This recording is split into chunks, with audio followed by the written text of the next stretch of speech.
یزید ابن معاویہ کے بارے میں ناظرین، کوئی بھی غیرت مند اور باشعور مسلمان یہ تصور تک نہیں کر سکتا کہ اس شخص کا اسلام سے کوئی دور کا تعلق بھی تھا یا اس کے دل میں خوف خدا اور محبت رسول صلی اللہ علیہ وآلہ وسلم کا شائبہ تک موجود تھا۔ اگر واقع کربلا ظہور میں نہ آتا، جیسا کہ بعض بد نہاد و بد فطرت محققین نے اس سانح جہاں کو ایک فرضی اور خود تراشیدہ افسانہ کہنا شروع کیا ہے، تاکہ یزید کے داغ دبوں کو دور کر کے اسے بے داغ انسان ثابت کیا جائے۔ اور آپ جانتے ہیں کہ کئی جگہوں سے یہ کوشش بھی ہو رہی ہے، اور وہ چاہتے ہیں کہ امت اسلامیہ عزیمت و جرت اور ہمت و استقامت کی اس تابناک روایت کو فراموش کر دے، جسے امام حسین رضی اللہ تعالی عنہ نے اپنے اور اپنے خاندان کے خون سے تاریخ کے اوراق پر ثبت کیا ہے۔ جبکہ یزید کی روسیاہی اور اس کی تیرہ باطنی کے لیے یہ بات کافی ہے ناظرین کہ اس کے حکم سے 3 روز تک مدینۃ الرسول صلی اللہ علیہ وآلہ وسلم کی حرمت کو تاراج کیا جاتا رہا۔ قتل و غارت اور اقدار اسلام کی پامالی اس کے ایما پر روبہ عمل لائی گئی، اور لوٹ مار کا وہ بازار گرم کیا گیا جس کی توقع کسی غیر مسلم سے بھی نہیں کی جا سکتی۔ اور جہاں تک معرکہ کربلا میں یزید کی نام نہاد کامیابی اور عوام کے جمع غفیر کی جانب سے اس کی بیعت کا معاملہ ہے، تو یہاں تو قرآن مقدس کا ایک فیصلہ ہے ناظرین، اور سورہ مائدہ کی 100ویں آیت ہے، آیت کا نشان 100، پروردگار کی آواز آ رہی ہے، قُلْ لَا يَسْتَوِي الْخَبِيثُ وَالطَّيِّبُ وَلَوْ أَعْجَبَكَ کثرت الخبیث، کہ پاک اور ناپاک کبھی برابر نہیں ہو سکتے، خواہ ناپاک لوگوں کی تعداد کیسی ہی حیران کن کیوں نہ ہو جائے۔ قرآن کا فیصلہ ہے، قُلْ لَا يَسْتَوِي الْخَبِيثُ وَالطَّيِّبُ وَلَوْ أَعْجَبَكَ کثرت الخبیث، مگر یہ آیت مبارکہ ان لوگوں کے دلوں کو تو نور صداقت سے منور کر سکتی ہے جو حق کے متلاشی ہوں، مگر ان لوگوں کو راہ راست پر لانے میں معاون ثابت نہیں ہو سکتی جو خبیث و طیب کو ایک ہی ترازو میں تولتے ہوں، کاذب و صادق کو ایک ہی لکڑی سے ہانکتے ہوں۔ 5ویں صدی ہجری کے ایک زبردست عالم علامہ ابن حزم اندلسی نے اپنی مشہور کتاب، اور اس کتاب میں انہوں نے ذکر کیا ہے اور بہت سختی سے ذکر کیا ہے، اصحاب اربع رضوان اللہ علیہم اجمعین کی عظمت و فضیلت پر زوردار دلائل پیش کیے ہیں۔ وہ اپنی کتاب جمہرۃ النصب میں یزید ملعون کا ذکر کرتے ہوئے رقم تراز ہیں کہ اسلام میں وہ بہت برے آثار کا حامل شخص گزرا ہے۔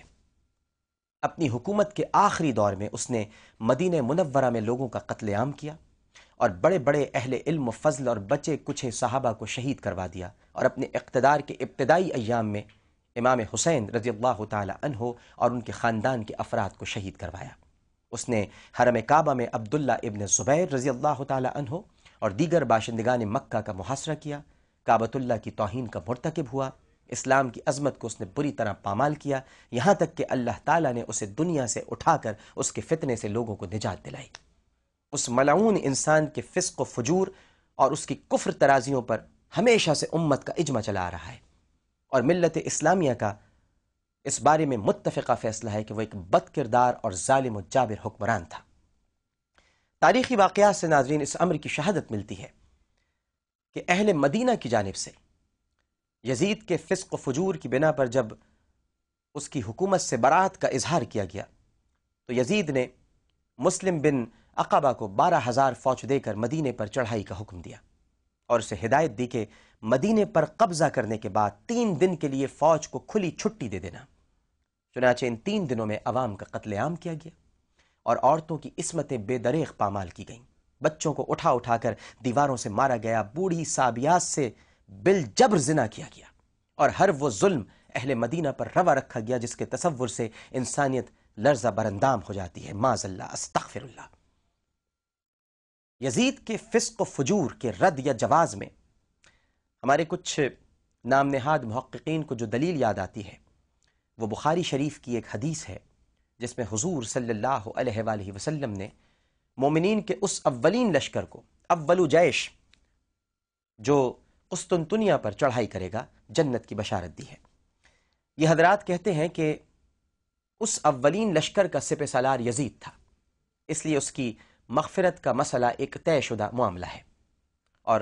اس کے بعد اس کے مستحق جنت ہونے میں شک و شبے کی کوئی گنجائش ہی نہیں رہتی۔ اب یزید کے سپہ سالار ہونے کی روایت پر تو میں آپ کو آگے بتاتا ہوں۔ اگر تھوڑی دیر کے لیے ہم اس استدلال کو تسلیم کر لیں تو میں یہ پوچھنا چاہوں گا کہ کیا میرے آقا و مولا صلی اللہ علیہ وآلہ وسلم نے یہ بھی فرمایا ہے کہ اگرچہ اس لشکر میں شریک لوگ قسطنطنیہ سے واپس لوٹنے کے بعد اہل ایمان کے خون سے ہولی ہی کیوں نہ کھیلیں، تب بھی ان کی نجات ہو کر رہے گی؟ کیا یہ بھی فرمایا ہے آقا نے؟ بھئی ایک حدیث میں تو یہ فرمایا گیا ہے کہ ماں کے قدموں کے نیچے جنت ہے، مگر وہ کون سا شارع حدیث ہے جس نے یہ کہا ہو کہ عمر بھر ماں کی خدمت کرنے والا جنت کا مستحق ہے، چاہے آخر میں اپنے باپ کو قتل کر دے؟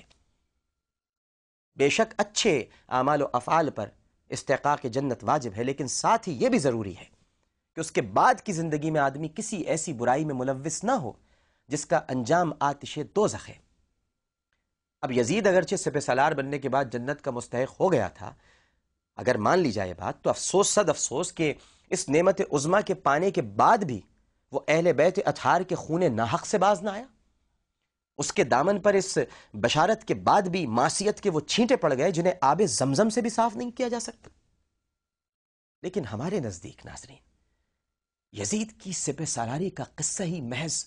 زیب داستان کے لیے ہے۔ جن محققین نے اس کی تراش خراش اور اس کی نوک پلک سنوارنے کا عظیم کارنامہ انجام دیا ہے، بنو امیہ کے دربار میں تو وہ ضرور سونے سے تل گئے ہوں گے، لیکن افسوس کہ تاریخ ان کے اس جھوٹ کو زیادہ دیر تک اپنے سینے میں محفوظ نہ رکھ سکی، اور کچھ بے باک تاریخ نگار ایسے بھی تھے جنہوں نے بڑی بے دردی سے اس جھوٹ کے پردے کو چاک کر دیا، اور انہوں نے دعویٰ کیا کہ اس لشکر کے سپہ سالار یزید ابن معاویہ نہیں، بلکہ جس اولو جیش کے بارے میں نبی کریم صلی اللہ علیہ وآلہ وسلم نے جنت کی بشارت دی ہے، اس کے سپہ سالار حضرت سفیان ابن عوف رضی اللہ تعالی عنہ تھے۔ یزید کا سپہ سالار لشکر ہونا تو ایک طرف رہا ناظرین، وہ تو لشکر ہی میں شامل نہ تھا، اور عین اس وقت جب مجاہدین میدان جہاد میں داد شجاعت دے رہے تھے، وہ اپنے محلات میں بیٹھا اپنی محبوبہ کی شان میں قصیدے لکھ رہا تھا، یعنی وہ شاخ ہی نہیں رہی جس پہ آشیانہ تھا۔ اب اس حوالے سے سند کے طور پر محققین کرام کے محبوب مورخ علامہ ابن خلدون کا یہ قول ہے، جو 50 ہجری میں امیر معاویہ کے حوالے سے یزید کو بھیجے جانے سے متعلق ہے، کہ 50 ہجری میں امیر معاویہ نے سفیان ابن عوف رضی اللہ تعالی عنہ کی قیادت میں ایک لشکر جرار روم کی طرف بھیجا۔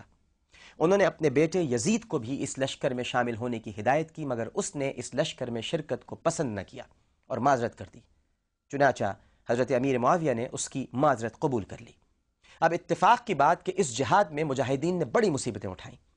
رسد کی کمی اور امراض کی کثرت سے بڑی جانیں ضائع ہوئیں۔ جب یزید کو اس واقعے کی اطلاع ہوئی تو اس کی زبان پر بے ساختہ یہ اشعار جاری ہو گئے۔ تاریخ ابن خلدون جلد سوم صفحہ 9 اور 10 میں یہ لکھا ہوا ہے، آپ دیکھ سکتے ہیں۔ اور یزید نے یہ اشعار یہ کہے کہ میں اس کی قطعاً پرواہ نہیں کرتا کہ ان کی فوجوں کو فرقدونہ میں مصائب اور بدبختی سے دوچار ہونا پڑا، میں تو رنگ رنگ کے تکیے لگائے بیٹھا اور دیا مران میں ام کلثوم میرے پہلو میں تھی، حقیقت تو یہ ہے کہ میں مزے کر رہا تھا۔ ناظرین، یزید مسند اقتدار پر ضرور قابض ہو گیا تھا، مگر اس نے اپنے چند سالہ دور حکومت نے